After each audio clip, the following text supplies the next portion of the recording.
Capítulo 11. A obediência do servo. Um conhecido ensaio escrito por autor anônimo, muitos anos atrás, diz o seguinte a respeito de Jesus Cristo. 19 séculos de história já se passaram e hoje ele ainda é o marco central da raça humana e o líder da coluna do progresso.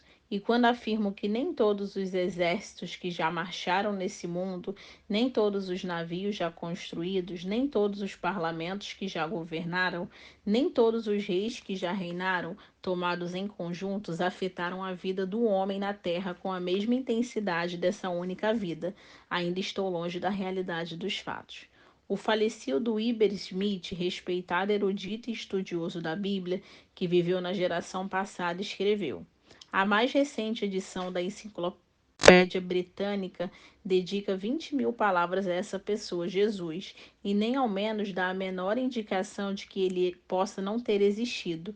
Aliás, dedica-lhe mais palavras que as dadas a Aristóteles, Alexandre, Cícero, Júlio César ou Napoleão Bonaparte. E o George Buttick, em um do artigo publicado na revista Life, diz mais: Jesus deu à história um novo começo. Em todos os lugares ele é conhecido. Seu nascimento é comemorado em todo o mundo. O dia da sua morte ergueu uma patíbulo na linha do horizonte em todas as cidades. E até Napoleão teve que reconhecer. Conheço o ser humano e posso totalmente afirmar que Jesus Cristo não foi um homem comum. Não existe termo de comparação entre ele e ninguém mais neste mundo. São palavras fortes, e é esse o testemunho de pessoas mais influentes, e elas se contam às centenas, a respeito do homem mais fenomenal que já apareceu na paisagem terrena. Não há dúvida de que ele é singular. Ele inspira o mais profundo respeito e admiração. Mas como era ele pessoalmente no íntimo do seu coração? Existe algum texto com o qual se descreve a si mesmo? A resposta é sim. E essa descrição se enquadra dentro das nossas ideias sobre o que seja a grandeza humana. A resposta é não. Diferentemente das pessoas mais influentes, das celebridades, a descrição que Jesus fez de si mesmo não se parece em nada com a verdadeira campanha promocional que estamos acostumados a ouvir. Por exemplo, recentemente recebi pelo correio um panfletozinho multicolorido anunciando e fazendo propaganda de uma série de palestras que seria realizada em Los Angeles por um homem, um superastro cristão que já viajou bastante e cujo nome é bastante conhecido entre os membros da família de Deus. Devo confessar que ergui a sobrancelha quando li no panfleto a descrição desse homem. Um indivíduo fenomenal, solicitado para conferências em todo o mundo, o mais ouvido orador da atualidade. Isso é exatamente o oposto do que Jesus Cristo disse a respeito de si mesmo. A autodescrição de Jesus. Há bem mais de 20 anos estou fazendo um estudo pormenorizado das Escrituras, e em todo esse tempo só encontrei um texto em que Jesus Cristo descreve com as suas próprias palavras o seu homem interior.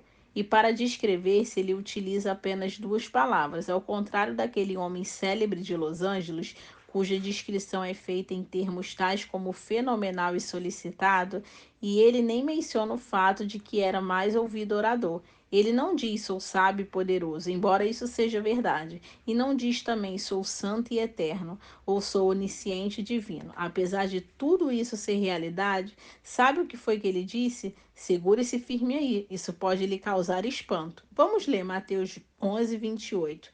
Vinde a mim, todos os que estáis cansados e sobrecarregados, e eu vos aliviarei. Tomai sobre vós o meu jugo e aprendei de mim, porque sou manso e humilde de coração, e achareis descanso para a vossa alma. Sou manso, sou humilde. São termos aplicados ao servo. A palavra manso é a mesma que analisamos detalhadamente no capítulo 7, quando estudamos essa característica do servo. O termo significa força controlada. O leitor deve lembrar-se, é a ideia de um cavalo selvagem que foi domado. Humilde de coração significa de condição baixa, é a descrição de um empregado. Contidas na descrição ainda há as ideias de altruísmo e atenção para com os outros.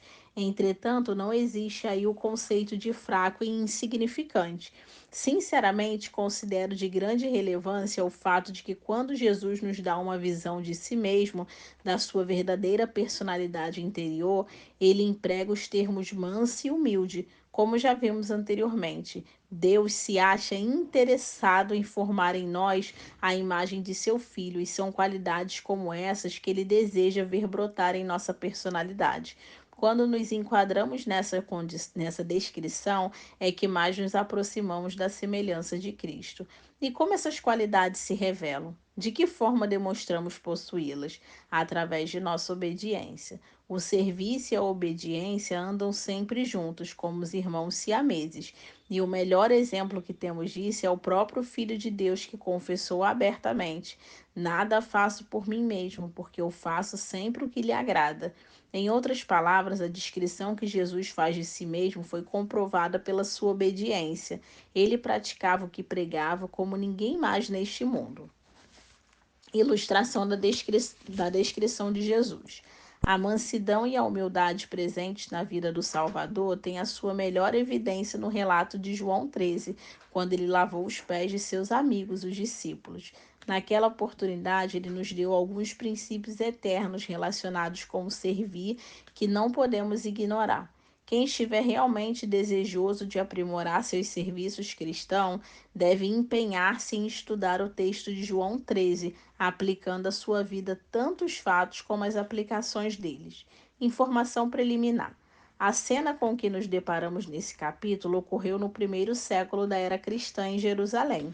Havia poucas estradas pavimentadas. Aliás, em muitas cidades grandes, desconhecia-se o que fosse calçamento. As ruas e becos de Jerusalém eram mais uns trilhos sinuosos de terra batida, cobertos por uma grossa camada de poeira. Quando chovia, esses caminhos se tornavam verdadeiros lamaçais. Por isso, era costume o anfitrião providenciar para que um escravo ficasse à porta de casa para lavar os pés do que o chegavam.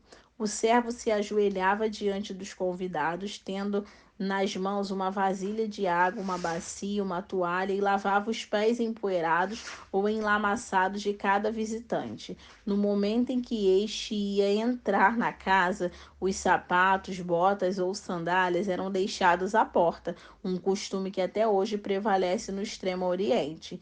Se uma família não dispunha de recursos para ter um criado, um dos primeiros convidados que chegavam assumia a função do servo da casa e lavava os pés dos que viessem depois. É interessante observar aqui que nenhum dos capítulos de Cristo se ofereceu para executar essa humilde tarefa, e assim naquela sala estavam homens de coração altivos e pés sujos. E o mais curioso é que aqueles discípulos estavam dispostos a lutar por um trono, mas não por uma toalha. E por falar a verdade, as coisas não mudaram muito de lá para cá. Demonstração pessoal. Leiamos atentamente o relato do que se passou. Sabendo este que o Pai tudo confiara às suas mãos e que ele viera de Deus e voltaria para Deus, levantou-se da ceia, tirou a vestimenta de cima e, tomando uma toalha, cingiu-lhe com ela. Depois deitou água na bacia e passou a lavar os pés dos discípulos e a enxugá-las com a toalha com que estava cingindo. Aproximando, pois, de Simão Pedro, e este lhe disse: Senhor, tu me lavas os pés a mim? Respondeu-lhe Jesus: O que faço não sabes agora, compreenderá depois. Disse-lhe Pedro: Nunca me lavarás os pés. Respondeu-lhe Jesus: Se eu não te lavar, não tens parte comigo. Então Pedro lhe pediu: Senhor, não somente os pés, mas também as mãos e a cabeça. E declarou-lhe Jesus: Quem já se banhou não necessita de lavar senão os pés, quanto ao mais está limpo.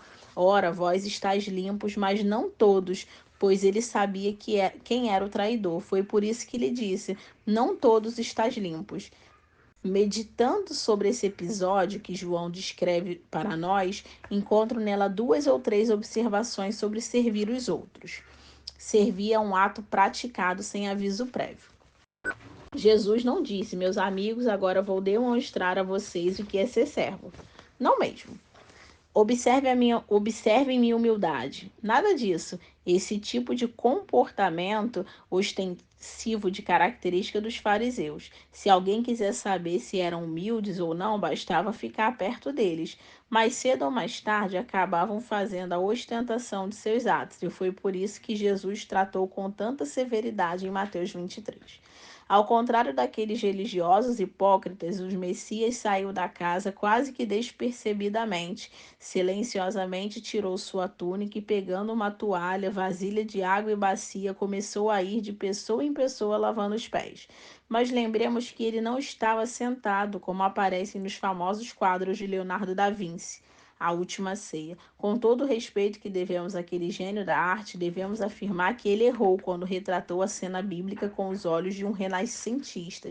Ele não estava sentado em cadeiras ou encosto, todos de um mesmo lado da mesa. Naqueles dias, as pessoas se reclinavam para comer, deitadas de lado, apoiadas sobre o cotovelo, sobre uma almofada fina ou sobre um tapete no chão. A mesa era um bloco retangular de madeira baixa e aonde elas se punham os alimentos. E eles comiam com as mãos, não utilizavam talheres. Nessa posição, se uma pessoa estiver com os pés sujos, seus vizinhos de mesa não poderia deixar de notar. Seria difícil ignorar um par de pés sujos bem diante do rosto. Estou quase certo de que quando Jesus se aproximou de Pedro, a conversa já devia ter cessado. Àquela altura, eles tinham percebido o erro cometido. A sensação da culpa precipitava a penetrar no coração de cada um. É possível que Pedro tenha até encolhido os pés ao dizer: Não, meus pés não, nunca lavarás os meus pés, desde agora e até a eternidade. Foi o que de fato ele disse. Isso nos conduz a uma outra observação sobre o coração manso e humilde. Ser servo implica tanto em saber receber como em saber dar.